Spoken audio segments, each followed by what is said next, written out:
Joseph DeAngelo, the man known as the Golden State Killer. Ramirez, known as the Night Stalker, and his arrest in 1985. Serial killer Donald Harvey is dead. Harvey, known as the Angel of Death. Jeffrey Dahmer's murderous orgy is over.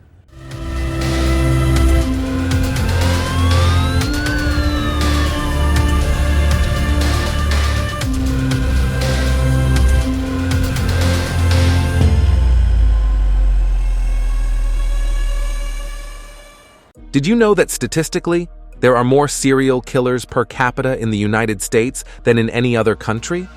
Well, this is why today we are going to talk about the most disgusting killers in America. So, without any further ado, let's begin. Joseph James DeAngelo. Country's most notorious serial killers.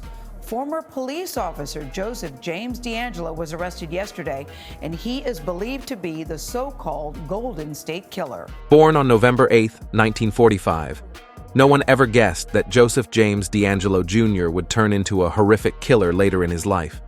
He is considered one of the most haunting killers in American history due to his gruesome acts as a serial killer, rapist, and burglar. But here is the wild part. He was, in fact, a former law enforcement officer.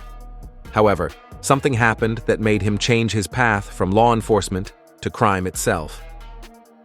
Between 1974 and 1986, DeAngelo instilled fear throughout California, committing at least 13 murders, 51 rapes, and 120 burglaries.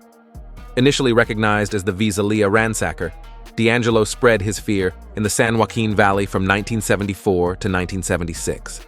He then shifted his focus to the Sacramento area, but never settled anywhere. Instead, he constantly moved around.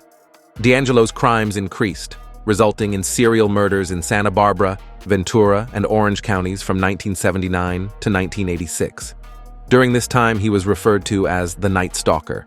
Later, he became known as the original Night Stalker to distinguish him from another serial killer, Richard Ramirez, who also bore that name.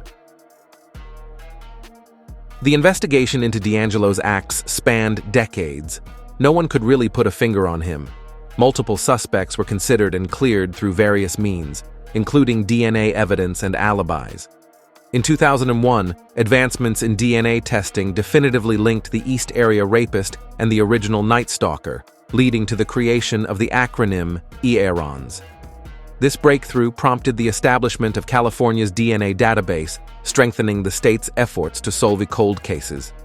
In 2013, crime writer Michele McNamara coined the term Golden State Killer to bring attention to the case and potentially aid in DeAngelo's apprehension. He was finally arrested in 2018 in Sacramento County. Do you understand, Mr. DeAngelo, that you'll be entering guilty pleas to 13 counts of murder in the first degree? And I'm really sorry. In June 2020, he pleaded guilty to multiple accounts of murder and kidnapping. He didn't get a death sentence, however. He was sentenced to life in jail without the possibility of parole. The next on our list is Gary Ridgway. Dozens of women and girls were found murdered in our area by serial killer Gary Ridgway, better known as the Green River Killer. In 2003, Gary Ridgway, known as the Green River Killer, received a life sentence after confessing to the brutal murders of 49 women between the 1980s and 1990s. Ridgway inflicted fear in Seattle, especially upon women who worked as prostitutes. He aimed at them and killed them by strangling them. After that, he'd heartlessly disposed of their bodies in dump sites and along the banks of the Green River. I just loved killing women. When he started killing, just kept on killing them. What made Ridgway's crimes even more chilling was his disturbing tendency to return to the scenes of his atrocities, to engage in unspeakable acts of necrophilia with the lifeless bodies of his victims. A normal person wouldn't even dare to think of something so disgusting. Despite the hard work of the police, it took almost 20 years before DNA evidence connected Ridgway to the terrible crimes he committed. He was finally caught in 2001, which stopped his frightening actions and gave some peace to the families of those he hurt. Even though Ridgway is in prison now, the pain he caused remains, reminding us to stay watchful and keep working for justice. This list would be incomplete without mentioning this evil and most dangerous serial killer, Ted Bundy. Ted Bundy, yes, we all know of him. You've been involved in how many homicides? Oh, we came up with 30. He murdered at least 20 women during the 1970s. Born as Theodore Robert Bundy on November 24, 1946, in Burlington, Vermont, Ted Bundy became more like the angle of death for women of that time. He grew up with his grandparents, while his real parents' identity is unclear. People often say that his childhood made him the way he was. Despite seeming normal, he showed disturbing signs from an early age. After graduating from the University of Washington with a psychology degree in 1972, his charm hid his dark side. He killed many women across several states, often luring them into his car before attacking them. Even after he had been involved in all those murders and rapes, it felt impossible to arrest him. I can't begin to understand. Well, I can try, but I'm aware that I can't begin to understand it. For years, he kept hidden and avoided being a suspect of any criminal act at all. However, this act finally ended when he was caught in 1975 after kidnapping Carol Duranche. Bundy consistently denied his guilt during his trials and appeals. He was eventually sentenced to death and executed in the electric chair on January 24, 1989. Don't go anywhere yet. It's about to get more interesting. The next killers on our list are too evil for hell. Please note, this video was made for entertainment purposes only. Jeffrey Dahmer. Jeffrey Dahmer was one of the most disgusting serial killers who murdered and raped 17 men and boys. He was born in Milwaukee, Wisconsin on May 21, 1960, in a dysfunctional family. Apparently, he never got attention from his parents, and after their divorce, he lost it completely. Dahmer targeted men who moved around a lot and were in need of money or something else, luring them with promises of money or sex before killing them. I take all the blame for what I did. I hurt many people. The judge in my earlier case tried to help me, and I refused his help, and he got hurt by what I did. He was caught in 1991 when one of his intended victims escaped and led police to his apartment. Dahmer was arrested on July 22, 1991, ending his killing spree. Milwaukee police officers discovered his gruesome crimes after picking up Tracy Edwards, who had escaped from Dahmer's apartment with handcuffs on his wrist. Investigating Edwards' claims, they found Polaroid photos of dismembered bodies at Dahmer's apartment. Subsequent searches uncovered body parts in Dahmer's refrigerator and freezer, along with preserved skulls and jars containing genitalia. Dahmer admitted to planning a private altar from his victims' skulls, hoping it would be a place where he could feel at home.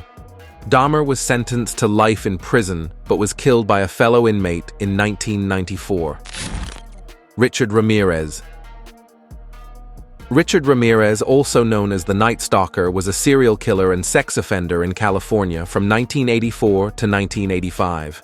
He was sentenced to death in 1989, but died in 2013 before execution. Ramirez's childhood trauma and exposure to violence influenced his criminal behavior.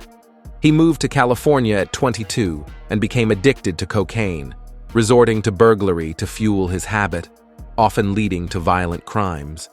His spree of murders, rapes, and burglaries terrorized Greater Los Angeles and the San Francisco Bay Area for 14 months. Ramirez used various weapons and brutal methods to commit his crimes. In 1989, Ramirez was convicted of 13 murders, along with sexual assaults and burglaries. Different sects of Satanism. Have you studied, just yes or no, have you studied Satanism? Yes, I have. Are you a worshiper of the devil? No comment. He received 19 death sentences for his crimes, and even those weren't enough for all that he did.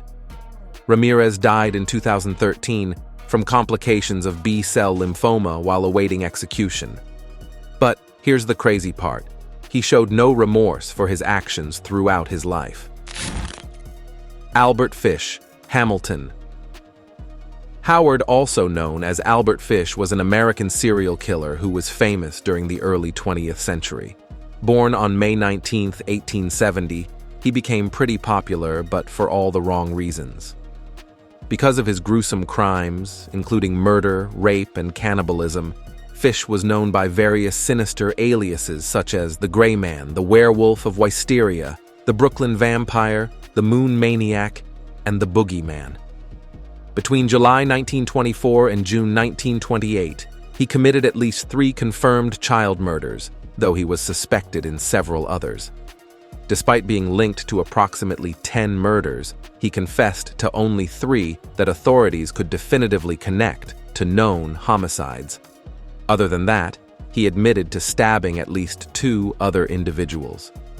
One disturbing aspect of Fish's crimes was his claim of having victimized children in every state of the United States, almost as if he was proud of having a staggering number of victims, purportedly exceeding 100. However, the accuracy of this claim remains uncertain. Fish's era came to an end on December 13, 1934, when he was arrested for the kidnapping and murder of Grace Budd. Following a trial, he was convicted and sentenced to death. On January 16, 1936, at the age of 65, Hamilton Howard Albert Fish was executed by electric chair. H.H. Holmes, Chicago, has seen its fair share of criminals, but few are as infamous as H.H. Holmes.